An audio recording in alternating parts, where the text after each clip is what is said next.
Very good morning, students. Let's start the today topic of value education. And the name of the topic is When I Walk in the School Halls. So let's start. The teacher gave a notebook to Swati and asked her to give it to the office. Teacher ने बेटे किसको books दी? स्वाति को. और क्या कहा कि इसको office में छोड़ दो. Swati went with her friend Renu. You can see the picture. There are two girls. Swati किसके साथ गई? रेनू के साथ. As they were walking, जब वो चल रहे थे, Renu started telling her about the TV show she watched last night. जब वो चल रहे थे बेटे कॉरिडोर में, तो रेनू ने किसके बारे में बात करनी शुरू की? एक टीवी शो जो उसने कल रात को देखा था. लास्ट नाइट, कल रात को. She was speaking very loudly, और वो बहुत जोर से बोल रही थी. One of the teacher gave her a stern look and asked them to be quiet. तो एक टीचर ने स्टर्न का मतलब होता है जैसे गुस्से से देखना. टीचर ने उसको गुस्से से देखा जिससे और कहा कि बिल्कुल चुप हो जाए. ऐसा बेटे अक्सर होता है. आपने देखा होगा कि हम जब कॉरिडोर में चलते थे स्कूल में, तो वहाँ पे भी लिखा होता कीप साइलेंट, कि चुप करके जाइए. क्यों बेटा? क्योंकि साथ बहुत सारी क्लासेस होती हैं, और जब आप ज़ोर ज़ोर से बातें करते हैं तो शोर कहाँ जाता है? क्लासेस में, और बच्चे डिस्टर्ब होते हैं. तो मैम ने उसे कहा कि आप बिल्कुल चुप हो जाइए. स्वाति सेट रेनू, स्वाति ने रेनू से टोल्ड रेनू, स्वाति ने रेनू को कहा, we shouldn't speak loudly when we are walking through the halls. Swati ने रेनू को कहा, हमें बिल्कुल ऊंचा नहीं बोलना चाहिए जब हम कॉरिडोर से निकल रहे हों या हॉल से निकल रहे हों. We need to be quiet, हमें हमेशा चुप रहना चाहिए. आगे से रेनू पूछती है, but why do we have to be quiet? पर हमें क्यों चुप रहना चाहिए? रेनू ने पूछा. Look, there are classes all around. देखो, यहाँ पे आपके चारों तरफ क्लासेस हैं. Childrens in the classroom are trying to learn, और बच्चे क्लास में क्या कर रहे हैं? पढ़ाई कर रहे हैं. Being loud in the hallway could disturb them. अगर हम ऊंचा बोलेंगे तो वो डिस्टर्ब होंगे, उनका ध्यान बाहर आएगा, वो हमारी बातें सुनने लगेंगे, तो वो डिस्टर्ब हो जाएंगे, तो इससे उनकी पढ़ाई का नुकसान होगा. And keep them from learning, यानी हम उन्हें पढ़ते पढ़ते डिस्टर्ब करेंगे तो उनका ध्यान बिल्कुल डाइवर्ट हो जाएगा. स्वाति ने किसको समझाया? रेनू को. Oh, I never thought that being noisy could bother the kids in the class. मैंने तो ये कभी सोचा ही नहीं था कि मेरे शोर करने से बाकी क्लास के बच्चे भी डिस्टर्ब होंगे. नाउ ऑनवर्ड्स, आगे से, आई will be quite while walking in the hall. मैं जब भी हॉल से क्रॉस करूँगी या कॉरिडोर से करूँगी, I promise I will be quiet, मैं हमेशा चुप रहूँगी. Said Renu as she walk to the office quietly. इस तरह रेनू ने कहा, और वो चुपचाप दोनों किधर चले गए? ऑफिस में नोटबुक्स रखने को चले गए. सो आई होप बेटे आप लोगों को भी ध्यान रखना चाहिए. अभी आप जब स्कूल आओगे फिर से आपको रूल्स रेगुलेशन याद करने पड़ेंगे. मुझे लगता है मेरे बच्चों को तो पता ही है कि जब भी हम कॉरिडोर से पास होते हैं तो हमें हमेशा बिल्कुल चुप होकर जाना चाहिए. हमेशा हम कई बार कहते हैं ना, छोटी क्लास में आपने देखा होगा बच्चे अपनी फिंगर रखते हैं लिप्स पे. मैम कहती है put your finger on the lips. क्यों? ताकि अगर बहुत सारे बच्चे एक साथ जाएंगे तो बहुत शोर होगा. इसीलिए ये रूल्स बेटे स्कूल में बनाए जाते हैं. So there are about 3 question. So you should try. I am also sending you after solving this. So first you should try. बच्चों तुम ना एक बार कोशिश ज़रूर करा करो, अदरवाइज तो तुम्हें पता है मैं शाम तक in the evening I will send all the answers to you so that you can write in your notebook और book. So now come to next page. Next topic is very interesting. Paying attention in the class, that is very very important. जब आप पढ़ रहे हो और आपका ध्यान नहीं है तो it means you are not serious about the study. क्योंकि बेटे आप पढ़ने आए हो स्कूल में, ठीक है, शरारत भी करनी चाहिए, थोड़ा हंसते रहना चाहिए, हर पीरियड को एंजॉय करना चाहिए, लेकिन जब खास करके कोई टीचर पढ़ा रहा हो ना बेटे, उस वक्त आपका पूरा ध्यान मैम की तरफ होना चाहिए. So let's start the topic.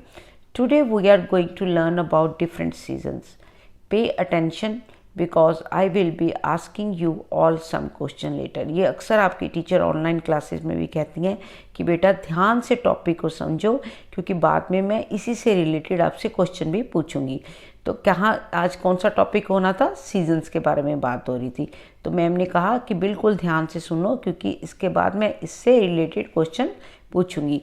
The teacher said to the class as the class started, क्योंकि क्लास शुरू होने वाली थी तो टीचर ने कहा now you can see there is one boy and girl. तो दोनों आपस में क्या कर, really was it big, I saw a dog near my home, you can read in this circle. Two of the students Hari and Megha, जो मैंने अभी आपको बेटे यहाँ दिखाए हैं, Hari and Megha, they were talking amongst themselves. देखो मैम पढ़ा रहे हैं सीज़न के बारे में, लेकिन हरी और मेघा आपस में ही बातें करते जा रहे हैं। और ऐसा होता है जब टीचर पढ़ाते हैं तो कुछ बच्चे आपस में बातें करने लगते हैं, तो उन्हीं के लिए स्पेशली ये लेसन है कि बातें बिल्कुल नहीं करनी चाहिए। The teacher notice them talking, teacher ने देखा कि वो बातें कर रहे हैं। Hari, do you have something you want to tell us? Hari, क्या आपके पास कुछ ऐसी बात है बताने की जो तुम सबको बता सको? हरी कहता है no ma'am, I was just telling Megha about a dog that I saw near my house, said Hari. Hari ने कहा नहीं मैम, मैं तो सिर्फ मेघा को ये बता रहा था कि मेरे घर के पास जो मैंने कल डॉग देखा था ना, उसके बारे में बता रहा था। Hari, I am sure you can tell me about that dog. Ma'am ने कहा मुझे पता है तो मुझे उस डॉग के बारे में सब कुछ बता सकते हो, but can you tell me about the seasons? क्या तुम बता सकते हो कि जो मैंने अभी टॉपिक पढ़ाया सीजन्स, उसके बारे में कुछ बताओगे? Hari was not able to answer the question. Hari को बिल्कुल क्वेश्चन का जवाब नहीं आता था क्योंकि उसने ध्यान नहीं दिया था, वो तो मेघा के साथ बातों में बिजी था। द टीचर सेड, टीचर ने कहा talking while I am teaching, बातें करना जब मैं पढ़ा रही हूँ, not only disturb those around you but also keep you from learning. सिर्फ ये नहीं कि तुम्हारी बातों से बाकी बच्चे जो आपके आसपास बैठे हैं वो डिस्टर्ब होंगे, बल्कि तुम्हारा ध्यान भी पढ़ाई से हट जाएगा और तुम्हें बिल्कुल समझ नहीं आएगा। सॉरी मैम, उसने कहा सॉरी मैम, नाउ ऑनवर्ड्स, आगे से आई विल बी क्वाइट, मैं बिल्कुल चुप रहूँगा, वाइल यू आर टीचिंग, जब आप पढ़ाएंगे, said Hari. So you don't have to be completely quiet, आगे से मैम कहती मैं ये नहीं कहती कि तुम हमेशा चुप रहो। If you have something to say, अगर तुम्हें कुछ कहना है और हैव एक डाउट, और किसी प्रकार का कोई भी डाउट हो, तो you can raise your hand, जो कि आपको पहले वाले चैप्टर में भी पता है। That's way we can learn, और इस तरह हम सब पढ़ सकते हैं और याद कर सकते हैं। So again there are 2 question, you should try first. Now I come to next page and this is the last topic of this chapter, this topic जो आपने बेटे ये पढ़ा था ना स्कूल बिहेवियर, उसका लास्ट पेज है ये। And the work is that is very very important, doing homework. पढ़ लिया, रूल रेगुलेशन भी मैम समझ लिए, लेकिन बहुत सारे बच्चों को अभी भी मुझे पता है कि जब मैं या कोई भी टीचर आपको कोई काम देते हैं, स्पेशली PDF भेजते हैं कि please do in your notebook EVS और moral education, many student not doing that. बहुत सारे बच्चे उस दिन काम ही नहीं करते, कह देते हैं मैम यस हम करेंगे, बट नहीं। वो मुझे क्यों पता चलता है? क्योंकि बहुत सारे मैसेज मुझे आते हैं बाद में, please send me PDF again, हमारी PDF डिलीट होगी, वो एक अलग रीज़न है बेटे, हो जाती है, मुझसे भी हो जाती है। लेकिन जब आप कहते हैं कि दोबारा भेजो, इससे ये तो पता चलता है कि कई दिनों से तो आपने उसको देखा ही नहीं है, खोला ही नहीं है, काम ही नहीं किया। तो जो काम जब दिया जाए ना बेटे, उसी दिन करना बहुत ज़रूरी होता है, क्योंकि आप ही को फ़ायदा है। आपका काम हो गया, आप फ्री ऑफ माइंड हो, आपको कोई टेंशन ही नहीं, तो काम बढ़ता ही जाएगा हर सब्जेक्ट का, अगर आप उसको रोज़ से रोज़ नहीं करोगे। So always complete your work on time. So let's start the topic doing homework. Homework is a part of our life. Of course student की ज़िंदगी का एक बहुत इंपॉर्टेंट पार्ट क्या है? Homework. Of course you are student, आपके पास और कोई काम तो है नहीं, मम्मी की तरह कोई सारे घर के काम नहीं करने, पापा की तरह कोई जॉब या बिजनेस नहीं करना। तो स्टूडेंट लाइफ क्या होती है? पढ़ाई करने के लिए। Some time you might enjoy, कई बार आप बहुत इंजॉय करते हो डूइंग इट, बहुत अच्छा लगता है आपको होमवर्क करना। Other time you might find it hard, और कई बार लगता नहीं मुझसे नहीं होगा, बहुत मुश्किल है, मेरा मन नहीं है करने को। Here are some ideas to help you. अब हम आपको कुछ आइडिया बता रहे हैं जिससे आपको काम करने का मन भी करेगा और आप उसको अच्छी तरह भी करेंगे। So first, get ready to study. जब आपको पढ़ना हो उसके लिए पहले तैयार हो जाइए। हैव ए हेल्दी स्नैक, एक हेल्दी स्नैक्स और ब्रेकफास्ट लीजिए। And try to do something active before starting your homework. Homework एकदम कॉपी में शुरू करने से पहले you have to do some exercise, take healthy food, और कुछ अच्छा सा कुछ म्यूज़िक सुन लीजिए, कोई डांस कर लीजिए जिससे आपका मूड सेट हो जाए। उससे क्या होगा? This will help you brain to focus and study well. उससे आपके ब्रेन को हेल्प मिलेगी कि अगला जो आप काम कर रहे हो उस पर पूरा ध्यान होगा और आप पढ़ाई भी बहुत अच्छी करोगे।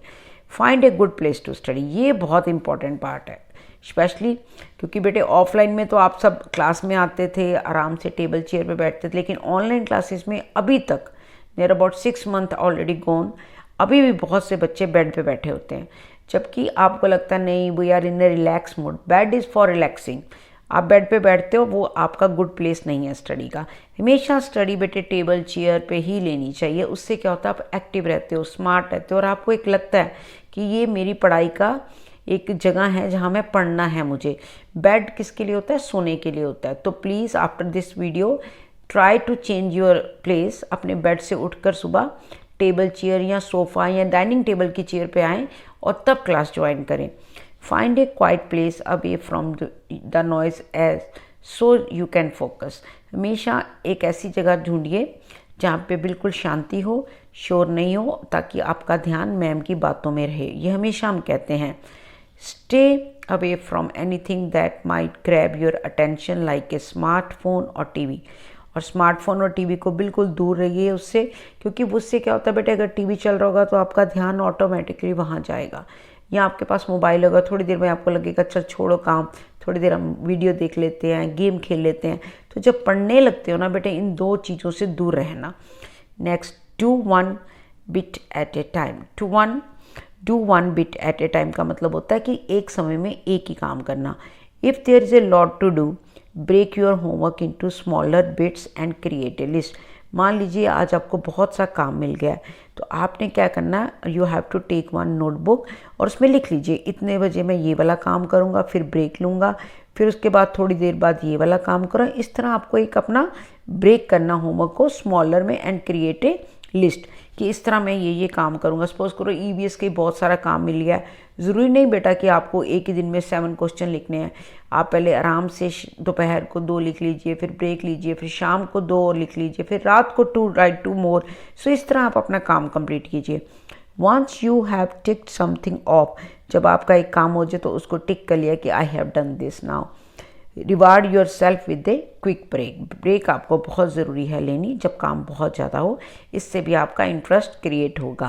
Okay, now you can see the girl is taking break and taking something. आप भी कुछ खा सकते हो, डांस कर सकते हो, म्यूजिक कर सकते हो, थोड़ी देर के लिए पार्क चले जाओ। You must have to take break, take help, that is also very important. If you are finding your homework too hard और you are not sure about something, ask for help. अगर आपको लगता है कि काम बहुत मुश्किल है करना और आपको श्योर नहीं है इसके बारे में, तो आप किसकी हेल्प ले सकते हो? अपनी टीचर की, अपनी मम्मी पापा की, अपनी दीदी की, काम करने के लिए। You could ask your parents, brother, sister और your teacher. So there are again 2 question. What is a good place to study? You can know, इस चैप्टर में आपको पता चल गया कौन सा गुड प्लेस है। और what can you do if there is a lot of work to do. अगर बहुत सारा काम करना पड़ जाए तो आपको क्या करना चाहिए। I hope you all understand the topic जो हमने शुरू किया था। यहाँ पे page number I am showing you the topic my school behaviour. So my school behaviour और फिनिश नाउ। इसमें आपने गुड मैनर्स पढ़े, फिर उसके बाद आपने how you have to raise your hand, then help आपको चाहिए हो तो ज़रूर लेनी चाहिए मैम की। हॉल्स में निकलना हो तो कैसे चलना चाहिए, उसमें शोर नहीं करना चाहिए। ओके, सो अटेंशन होनी चाहिए स्कूल क्लास में, specially when teacher is saying something और teaching you, you have to be silent. आपको बिल्कुल शांत रहना चाहिए, बातें नहीं करनी चाहिए, और जो होमवर्क है उसको बड़े इंटरेस्ट और बड़े ध्यान से करना चाहिए। So there are some rules जो आप सबको समझ आ गए होंगे। So the topic is finished. I please read all the pages carefully and complete your work on time. Goodbye.